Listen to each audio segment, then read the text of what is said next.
পহেলা বৈশাখ মানেই হচ্ছে নতুন একটা বছরের শুরু। আমরা মনে করি নতুন একটা বছরের শুরু মানে হয়তোবা এটা নতুন একটা দিন শুরু। আমার বিশ্বাস আল্লাহর দেওয়া প্রতিটি দিনই আমাদের জন্য বিশেষ। প্রতিটি সকালই নতুন একটা নিয়ামত। তবু আমরা বাঙালিরা কি করি? নানা উৎসব অনুষ্ঠানকে ভালোবাসি। এই ধরেন Pohela Boishakh, 31st night, Valentine day, এইসব দিনগুলোতে কিংবা অন্য কোনো বিশেষ দিন এইসব উপলক্ষে প্রিয়জনদের নিয়ে একটু সময় কাটানো, সুন্দর কিছু স্মৃতি তৈরি করাই আসল আনন্দ। সেই দিন যেহেতু ছিল পহেলা বৈশাখ, আর পহেলা বৈশাখে প্রিয় মানুষদেরকে নিয়ে কিছু আনন্দময় মুহূর্ত গড়ে তোলার জন্য আমরাও চলে গিয়েছিলাম তামান্না ফ্যামিলি পার্কে।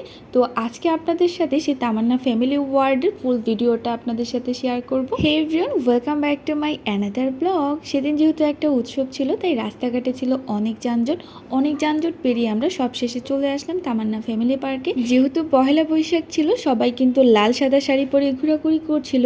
আর এই প্রথমবার আমার এই ছোট্ট সোনামণিটাকে শাড়ি পরিয়ে বাইরে বের করলাম, সাথে নিজেও অনেক বছর পর শাড়ি পরলাম। এইবার তাহলে আমরা চলে যাব তামান্না ফ্যামিলি পার্কের ভিতরে। এটার প্রবেশ মূল্য ছিল 80 টাকা। আমরা এখানে বসে বসে অপেক্ষা করছিলাম, আর আমার হাজব্যান্ড আমাদের জন্য টিকিট কেটে নিয়ে চলে আসলো। প্রথম গেটটা পার হওয়ার পরেই কিন্তু টিকিট কোনোভাবেই ফেলে দেওয়া যাবে না, কারণ সামনের দিকে আরও একটা গেট রয়েছে, যেখানে গেলে আপনার টিকিটটা চেক করা হবে।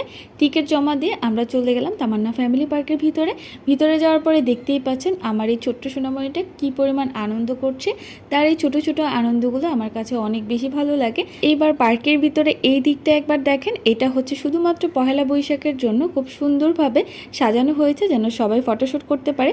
তবে এই জায়গাটা ফটো তোলার জন্য আপনাকে অনেকক্ষণ পর্যন্ত লাইনে দাঁড়িয়ে থাকতে হবে। তো কি আর করার, লাইনে দাঁড়িয়ে থেকে কিছু সময় পর্যন্ত অপেক্ষা করে 2-4টা ছবি ক্লিক নেন। তারপর আমরা চলে গিয়েছিলাম অন্য পাশে আসার পরে দেখলাম এইদিকে গানের মঞ্চ, যেখানে গান গাওয়া হচ্ছে। আর আমার এই ছোট্ট সোনামণি তো গান দেখলে নাচানাচি শুরু করে দেয়। তার এই নাচ দেখে সবাই মিলে তাকে স্টেজে তুলে দেয়। যেহেতু আমার জান বাচ্চাটা একদমই ছোট, তার মধ্যে সে ফার্স্ট টাইম স্টেজে উঠেছে নাচার জন্য, তাই সে অনেক বেশি নার্ভাস ফিল করছিল। আরেকটা ব্যাপার হচ্ছে, এত বড় পার্কের মধ্যে এত বাচ্চা রয়েছে, তার মধ্যে শুধুমাত্র আমার এই জান বাচ্চাটা একাই যে কিনা শাড়ি পরে পুরো পার্কে ঘুরে বেড়াচ্ছে, যেটা দেখে অনেকেই অবাক হয়ে গিয়েছিল। আবার অনেকে আমাকে প্রশ্নও করছিল যে আপনার বাচ্চার বয়স কত। আবার অনেকেই এসে আমার এই জান বাচ্চাটার সাথে ছবিও তুলছিল, যেহেতু এত ছোট বাচ্চা শাড়ি পরে দৌড়াদৌড়ি করছে, দুষ্টুমি করছে। কারণ তার পরনের শাড়িটা ছিল একদম রেডি শাড়ি, যে কারণে সে খুব ইজিভাবে চলাফেরা করতে পারছিল। পুরো পার্কে সে অনেক বেশি এনজয় করেছিল। তার এই ছোট ছোট আনন্দগুলো আমাকে আরও বেশি আনন্দময় করে তুলেছিল। জানেন, আমার কাছে মনে হয় আমার এই ছোট্ট মানহা পুতুল যাই কিছু করে সব কিছুই যেন ইচ্ছে হয় আমি ক্যামেরায় বন্দি করে রেখে দিই, কারণ একদিন তো আমার এই ছোট্ট মানহা পুতুলটা অনেক বড় হয়ে যাবে। তার এই ছোট ছোট স্মৃতিগুলো আমি যদি যত্ন করে রেখে দিই, তার এই ছোটবেলার স্মৃতিগুলো একটা সময় আমাকে অনেক বেশি আনন্দ দিবে। আর এই কারণেই আমার এই ছোট্ট জান বাচ্চার প্রত্যেকটা আনন্দময় মুহূর্ত আমি ক্যামেরায় বন্দি করে রেখে দিই।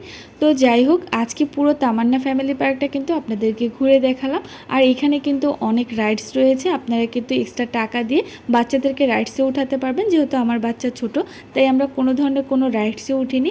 তো তামান্না ফ্যামিলি পার্কটা ঘুরে দেখে কেমন লাগলো অবশ্যই কিন্তু কমেন্টস বক্সে কমেন্টস করে জানাবেন।